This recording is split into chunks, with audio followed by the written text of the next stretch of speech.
For more than 10 years, the city of Jacksonville has been fighting illegal gambling game rooms. Over the years, raids as well as crackdowns have been conducted. But now at one illegal site, there's been a murder by a man police say was a security guard there. News4Jax reporter Jim Pickett has been looking into these game rooms for years and shows us what happened in this latest case. Adult game rooms with computer slots and some with card play have moved underground in Jacksonville since the city has cracked down and made them illegal. Crime and public safety is one of the main reasons cited for closing them down. Now, we're seeing that play out in the latest case that happened just before Christmas when a 23-year-old man was shot and killed at this site on North Main Street, killed by a security guard who is now charged with his murder. So I came up here to find out where this game room is located. We're in the 4000 block of North Main Street. This is the address they had, 4006 number 3.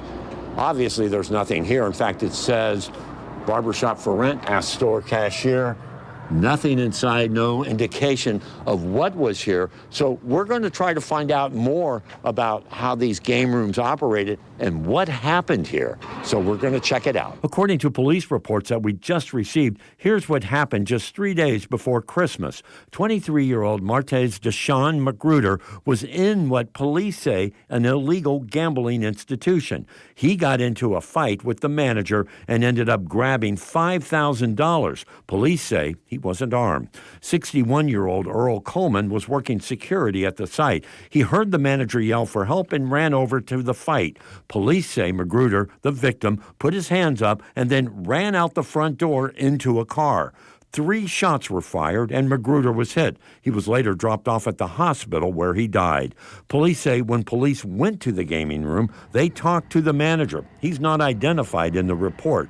He indicated that security guards are told not to shoot customers who are only trying to steal money. Police went to a location down the street where Coleman, the security guard, was arrested and charged with second-degree murder.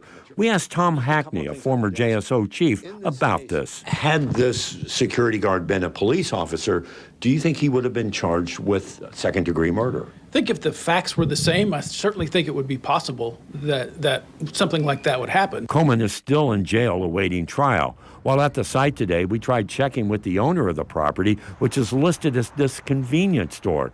Those inside the store had nothing to say about what took place or what happened inside that vacant store.